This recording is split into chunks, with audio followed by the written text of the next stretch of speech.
Labą dieną. Šiandien lankomės pas socialinius partnerius, kurie mums yra labai svarbus.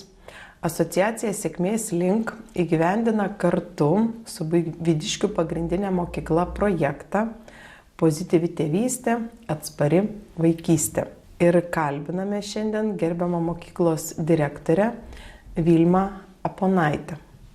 Vilma, kaip kodėl jūs sutikot dalyvauti tame projekte? Ar matot vertę, naudą šio projekto? Žinoma, gerbiama Sigita, kad mes matome labai didžiulę naudą. Šiuo metu dauguma mokyklų, mūsų mokykla taip pat susiduriam su daugybė iššūkių. Mes esame auganti mokykla, didėja mokinių skaičius, daugėja mokytojų, daugėja ir iššūkių. Labai svarbus dalykas, kad mokykla, mokyklos administracija, mokytojai, tėvai, net ir turėdami skirtingus požiūrius, rastų bendrus iššūkių sprendimo būdus. Ir kartais vienai ugdymo įstaigai yra sunku tai padaryti, kartais nepakanka resursų tikriausia ir tokie projektai kuria pridėtinę vertę, padeda iš šalies, suteikia pagalbą ir gal tie sprendimai greičiau ateina? Žinoma, Sigita, mes labai džiaugiamės tuo bendradarbiavimu su jūsų asociacija Sėkmės link, nes jau jūsų asociacijoje yra užkoduotas tas žodis sėkmė ir kartu bendradarbiaudami turime ne vieną sėkmės istoriją, už kurią esame jums labai dėkingi. Ir šiek tiek pasikeitė ir mūsų mokyklos veiklos organizavimas bendradarbiaujant su jumis, nes mūsų tėvų susirinkimai įgavo šiek tiek kitokią formą.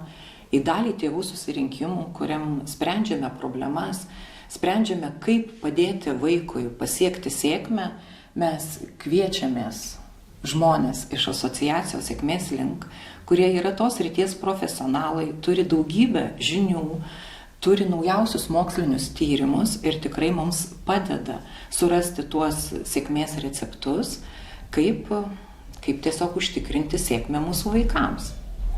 Ir man labai prasminga šita veikla, kai susirinkimai tampa erdve, vieta, kur gali mokytojai, tėveliai diskutuoti ir surasti kiekvienas savo atsakymus, kad, kaip gerbiama direktorė minėjo, kad vaikai, kuo daugiau vaikų ir kuo dažniau patirtų sėkmę. Aš taip pat labai džiaugiuosi ir noriu padėkoti Vilniaus rajono savivaldybei už tai, kad suteikia tokias galimybės, kad remia prasmingus projektus. Šis projektas yra remiamas iš Vilniaus rajono savivaldybės sveikatos rėmimo specialiosios programos ir kartu su Buivydiškių pagrindinė mokykla turėjom galimybę giliau pažinti vaikus, jų emocinį pasaulį, taip pat teikti pagalbą tėveliam, pačiai artimiausiai aplinkai. Ir kaip manot, kodėl direktorė, jūs matot prasmę stiprinti tėvelius, o galbūt nereikia to, galbūt užtenka, mokytojai išdėsto savo gerai žinomus dalykus ir vaikų ugdymą, auklėjimą palikti šeimai? Aš manau, kad auklėjimas yra mokyklos ir tėvų bendras reikalas. Ir mes esame savo srities profesionalai ir galime tėveliams šiek tiek ir padėti šitoje srityje, nes tėveliams tikrai kartais ir pritrūksta šiek tiek žinių. Ir kartais jie irgi susiduria su iššūkiais, su kuriais sunku susidoroti patiems. Tai ta pagalba iš šalies, manau, kad būtina ir kad nereiktų tos pagalbos toli ieškoti. Mokykla yra šalia ir jinai turėtų padėti tėvams. Ir kartu sprendžiant tas problemas atsiranda visai kitoks ryšys, kurį vėliau su tėvais mes galime išnaudoti ir įvairiose kitose srityse, ir edukacinėse veiklose, visur.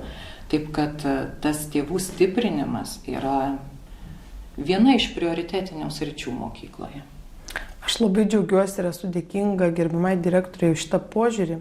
Manau, tiek tėveliai turėdami žinių, tiek mokytojai apie vaiko raidą, apie iššūkius, kokias taikyti pozityves prieigas, kad sustiprint vaikų savivertę, pasitikėjimą, kad jie patys mokėtų įveikti jiem iškilusius sunkumus.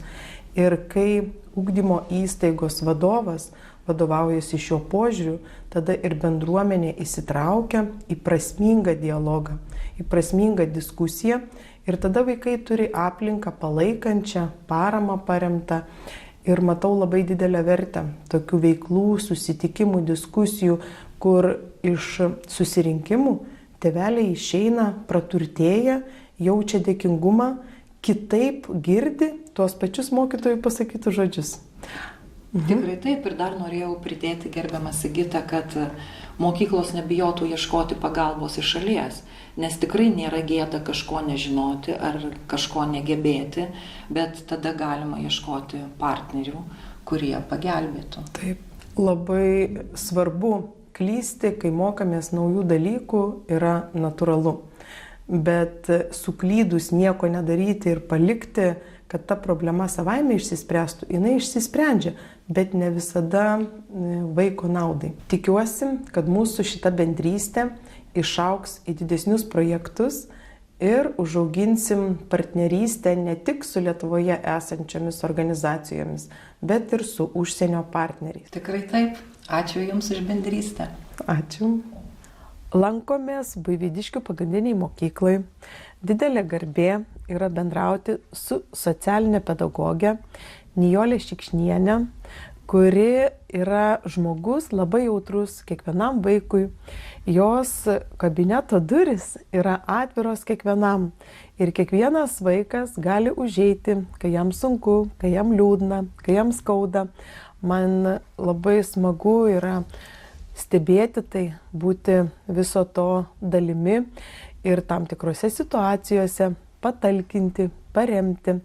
Aš noriu paklausti Nijolės, kaip jinai vertina mūsų socialinę partnerystę, ar tai stiprina ją, ar tai padeda šios mokyklos vaikam pasijusti laimingesniem, ar tai padeda jiem įveikti iššūkius. Tai labai džiaugiuosi mūsų partnerystę, labai džiaugiuosi pažintim su Sigita.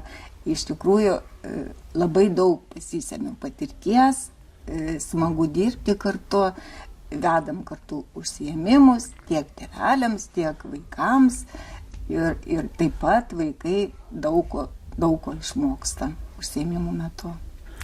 Kaip Nijolė minėjo, per kažkurią veiklą, sako, man labai smagu stebėti tiesiog paprastas kasdieninės situacijas, kaip aš kalbuosi, kokias prieigas su vaikais naudoju ir kad tai suteikia Nijolei pasitikėjimo savimi, stiprina jos vidinį stuburą, kad padeda surasti savo savitus, skirtingus, autentiškus būdus, kaip kurti ryšį su vaikais, su jų tėvais, su mokytojais. Ir bendruomenėje dominuojantys santykiai ir ta bendra kultūra paremta tarpusavio pagarba, susiklausimu, pagalba vieni kitiem. Aš manau, kad tai yra labai prasmingi dalykai ir vaikam to bendra ugdymosi aplinka yra kokybiška ir jie labiau gali nusiraminti ir išmokti spręsti iššūkius, kurie jiem iškyla savarankiškai. Ačiū Nijolė. Ačiū Sigita. Manau, ir ateityje bendradarbiausim. Su viltim, tikrai labai džiuginanti, prasminga partnerystė.